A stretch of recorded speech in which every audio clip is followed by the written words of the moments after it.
I'm worried about the stud getting the wrong sort of reputation. First, we nearly lose our best client because Sean and Mark have got their brain in their trousers.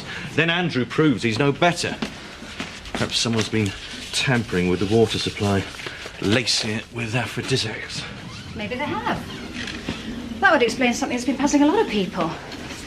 Why you would give Charity Dingle a job for which he has absolutely no qualifications. We are not here to discuss charity. We are talking about Andrew Fraser and whether he's a liability to this company.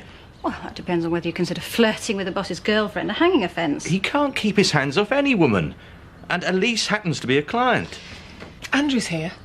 Well, we're not ready to see him yet. Do him good to kick his heels. We won't be long. I'll tell him.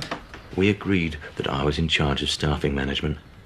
I'm sure that this is an oversight and look forward to receiving your cheque in settlement. Otherwise, we'll send the lads round to blow up your tasteless, overpriced manor house.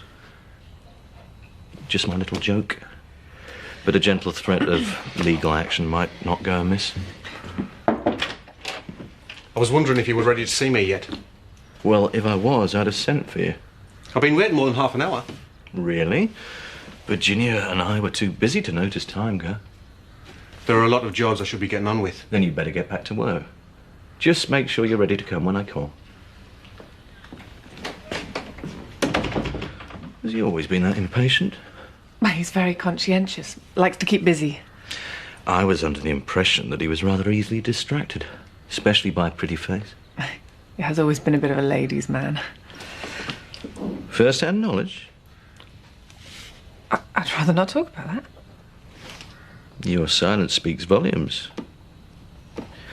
I think as an enlightened employer, I have a duty to protect my clients and staff from that sort of harassment.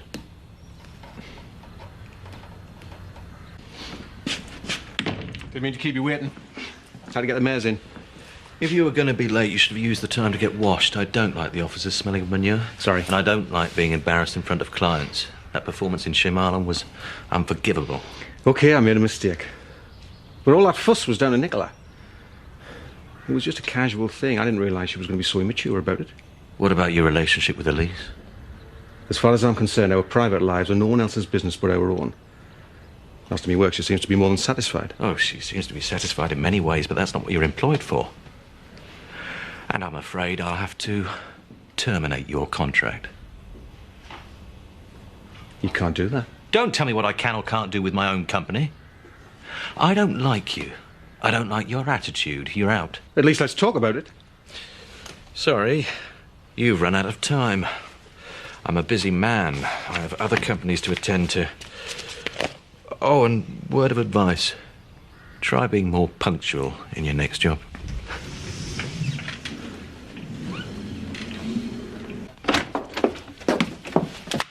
You've gone too far this time. Shouldn't you be out vetting? Yes, I was just leaving when Virginia told me about Andrew. I always suspected she was your spy in the camp. She was just trying to stop you from ruining everything. Is that why she feels the need to be so unpleasant to Charity all the time? Virginia has worked with horses. She's bound to resent someone whose only qualification is warming your bed. Well, perhaps I should terminate her contract as well. Chris, you cannot go on like this. You can't stop me. Well, I can tell you what a fool you're making of yourself. How much money you are going to lose, both of us. We have got absolutely no chance of finding another stud manager half as well qualified as Andrew at this stage of the season. And if you sack Virginia, you are going to make things even worse. OK, so you have the casting vote. So we all have to put up with Charity until you get bored with her. Well, I'm sorry to disappoint you, but that's not about to happen. Well, that's between you and her. But in the meantime, please, can you let the rest of us get on with our jobs? Now, I have some calls to make.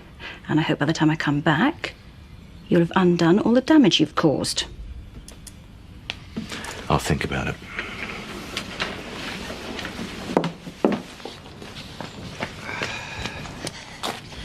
I've come to collect Chrissy's car. Terry normally does that. Well, it's one of my new duties now, Mr. Tate's PA. Oh, is that what you call it now? Have you got a problem with that? No, I'm just jealous. I wouldn't mind being a rich woman's plaything. Certainly beat changing oil filters. Looks like it pays better, too. It's not like that. Don't know if I can handle the bedroom duties, though. Oof. I suppose I'd just lie back and think of England, but hey, you're used to that.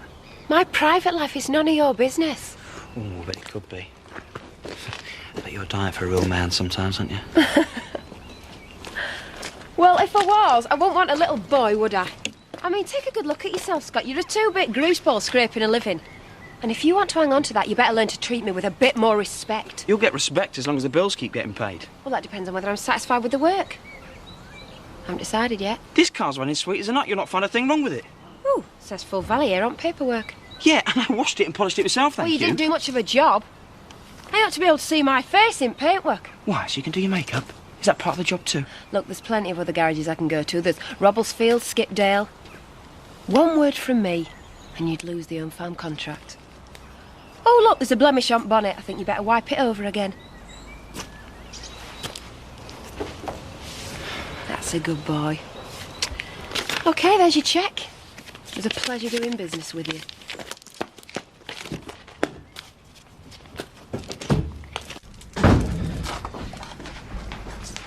Sorry I'm late back. I was delayed by a row with Chris. He's so stubborn. Nothing ever changes, does it? Do you think there's any historical precedent for divorcing your own brother? No, sorry, I think you're stuck with him. Till death do you part. Well, it'll be sooner than he thinks if he keeps pushing that woman into our lives. Charity. He's obsessed with her. I think he's more likely to be obsessed with what he gets from her. Either way, I'm not putting up with it much longer. I didn't buy back Home Farm just to watch that cheap little slut swanning around as if she owned the place. This is really getting under your skin, isn't it? Well, all my life, he's been the one that's got his own way. Well, not any longer. One way or another, I'm going to get her out. You don't want to listen to my troubles. Well, right now I could do with your advice more. Kathy's coming round later. Jack's been phoning and worrying about footing them out. Well, every farmer's in the same boat. Well, yeah, but for a man who's already on trial for murder, I think he could do with hearing some good news right now, don't you? Yeah, don't worry, I'll talk to her. It's the least I can do.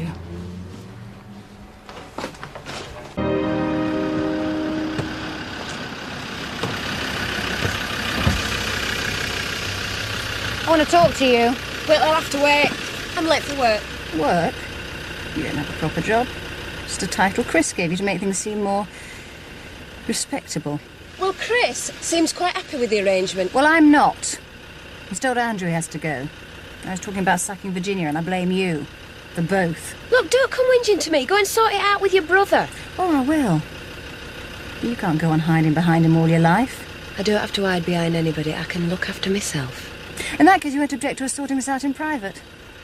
Meaning? Chris is out tonight. If you come to Home Farm, there's no chance of him disturbing us. And we can both sort out where we stand. Agreed? OK, it's a date. Now, if you're quite finished, I better get off to work. Chris worries if I'm late. I hope you're not getting rid of Andrew on my account. Not at all. I try to encourage my staff to look after our clients, but that doesn't include going to bed with them. And I don't like being embarrassed at dinner. As long as that's the real reason. What else? I'd hate to think it was because you were worried about me and him.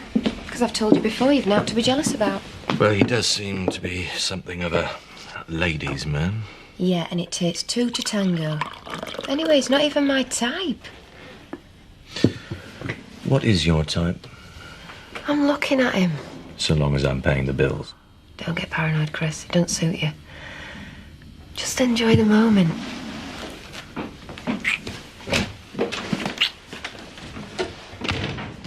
Sorry to interrupt. I didn't realise you were still working. That's okay. We've got some great news anyway. Have we? Chris has decided to give Andrew another chance. I wonder what changed his mind. I decided a further probationary period would be fairer. Very generous of you. So you see, Zoe, your little problem's all been solved now.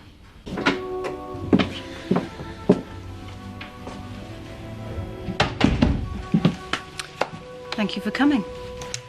I wasn't expecting a drink. There's no reason why we can't be civilised. And what's the point in that? You've already made it your mind you don't like me. But I imagine the feeling's mutual. I'm not bothered, to be honest. I mean, it's not like we've got a right lot in common, is it? I mean, I've had to fight my way through life. Well, you were born with a silver spoon in your gob. No. You're quite wrong about me. I wasn't born rich. My father started as a lorry driver. Eventually he managed to buy his own truck, but it took a long time before all that hard work paid off.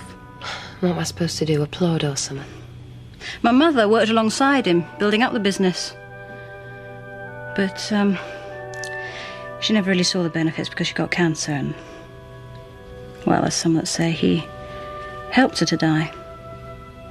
But I wouldn't call it a mercy killing because while he was supposed to be comforting her, he was getting a little too much comfort from his secretary, Kim.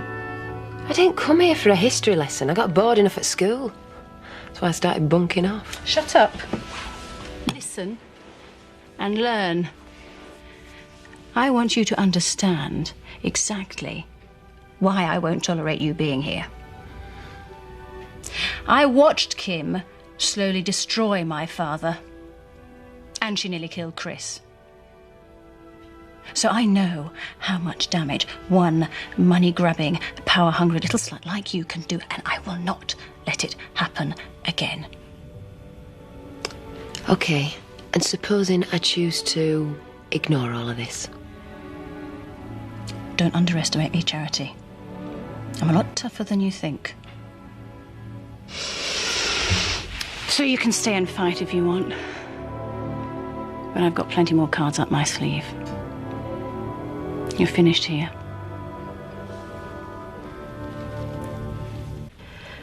I don't think Chris will be very pleased to hear about this conversation. I thought you didn't have to hide behind anybody. I won't be hiding. I'll just be telling him what his sister's really like. Oh, Chris knows me well enough. Just like I know him. Not better than you do. You reckon? Yeah. He might fancy you, Charity, but he doesn't trust you. You only have to look at how he reacted to you and Andrew flirting to see that. So all it would take is a word from me at the right time, a snippet of gossip here, a chance remark there, and all those doubts would start eating away. You wouldn't do that.